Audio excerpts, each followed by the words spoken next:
Hello po sa inyong lahat mga ka-crypto. Ako po si Pinoy Crypto Trader at sa video na ito ay atin pong pag-uusapan ang tungkol dito kay Pepe kung saan ay parang meron daw po silang nakikita dito na mag-re-rebound ito or mula sa pabagsak nitong tinatahak na direksyon ay mukhang tatalbog na ito at ito ay aakyat.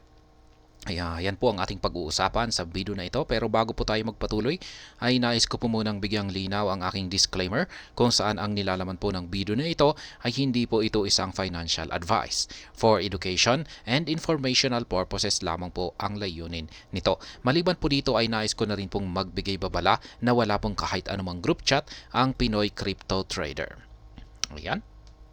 Check mo nga muna natin yung kanyang trading chart. Nandito po tayo sa daily chart time frame ni Pepe.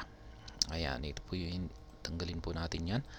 Yan, at mapapansin po natin na yung galaw po ni Pepe, ayan, noong nag-umpisa pa noong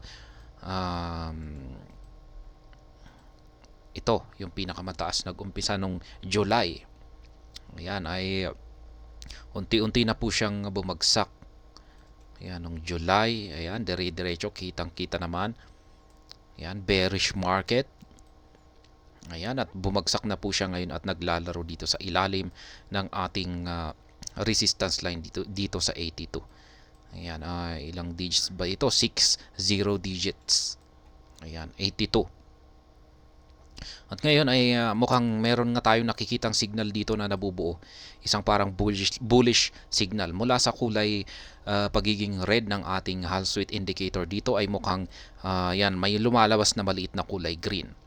Yan, kapag kulay red ay ito po ay nag-i-indicate ng bearish trend. Kung pag nagbalit po ito ng kulay green ay bullish trend naman. Kaya parang posibleng mag-uumpisa na nga na umakyat ang market price ni Pepe. Yan. At sana nga ay kung hindi ito retracement lamang dito sa 82 na ito, yan ay kung tatalbog siya dito ay magpapatuloy lamang po ito sa kanyang pagbagsak. Pero kung pag mababasag po niya ito, ang resistance na ito ay yan. Yan po natin na masasabi na pwede po siyang maaring may posibilidad na aakyat na po siya. Ayan, balikan po natin yung ating balita dito. Frog Team Cryptocurrency Pepe sees mild uptick as market trades in red. Ayan, lahat naman po ay kulay red, nagtitrade sa kulay red. Frog Team Cryptocurrency Pepe saw a mild uptick in Monday's trading session as the entire cryptocurrency market dipped. At the time of writing, Pepe was up 1.44% in the last 24 hours. Ayan, umangat daw po ng 1.44%. This is significant as the majority of cryptocurrencies traded in the red, with Bitcoin down over 2% to trade near $26,000 mark. Ayan, Pepe's trading volume has increased by more than 55% in the previous 24 hours. Prompting the question of whether interest in the Frog Team cryptocurrency has finally returned. Over $65 million Pepe in tokens were traded in the past day, representing a significant rise in volume for the Pepe asset. Ayan, sabi rito ay nagsisibalikan na nga ba yung mga interesadong investors dito kay Pepe. Kasi yan, umangat po siya. Yung kanyang trading volume po, hindi po yung market price ito. Trading volume ay umangat po ng 55%, malaki po yan in the last 24 hours. Ayan, kasi parang maraming bumibili nito or maraming may mga nagtitrade nito. Kaya tumataas yung kanyang trading volume. Ayan, basta ang maganda rito, ang ipinapakita ng trading volume ay marami pong nagkaka-interest dito kay Pepe sa ngayon. Kasi ayan, umangat ng 55%. Ayan, despite a slight uptick, the Pepe's price remains largely unchanged, having declined steadily from highs attained in mid-July. Ayan yung sinabi natin kanina na mula nung July dito. Ayan, July. August po pala yan. Dito po yung July. Ayan. Ayan, July 3 nag-umpisa, yung pinakamataas na presyo nito ay ayan na, nasa 50 digits, 189. Ayan. Tapos mula nang maabot niya yung presyo na ito ay unti-unti na po siyang bumagsak. Ayan, dahan-dahan. Ayan, dahan-dahan naman po na bumagsak. At sa ngayon ay yan, nakikita natin na gumagawa siya ng panibagong bottom price dito sa base po ito sa data natin kay Binance.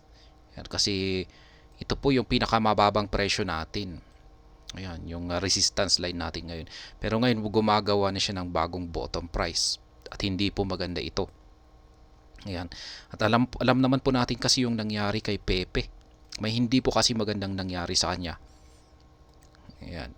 Ito po yung kanyang chart. Ganun din po sa aking ipinakitang chart.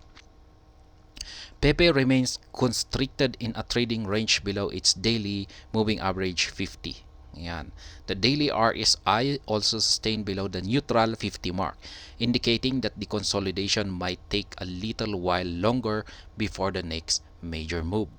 On-chain indicators are not portraying a bullish comeback for the Frog Team crypto asset either. The Asset Activity Matrix Sentiment Indicator model, which has been updated to indicate a new hot and cold tab to reveal how much the activity on the network is increasing or declining in on-chain and social activity, suggests where Pepe now sits in this regard. Ayan, altcoin like Pepe stand out as called asset in the asset activity tracker. In the last 90 days, these tokens including Pepe have unusual low activity.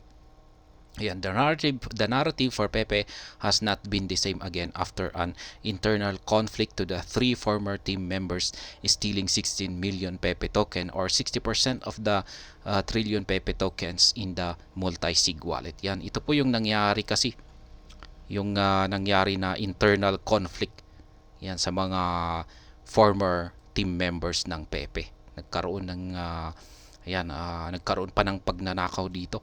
Ninakaw po ng isang former team member yan ang budget nila na nakalaan para sa development ng community ng or ecosystem ng Pepe. Yan, ninakaw niya yung 60%, 16 trillion na Pepe token. Yan. Kaya yung parang natira na lang ay yung 40%.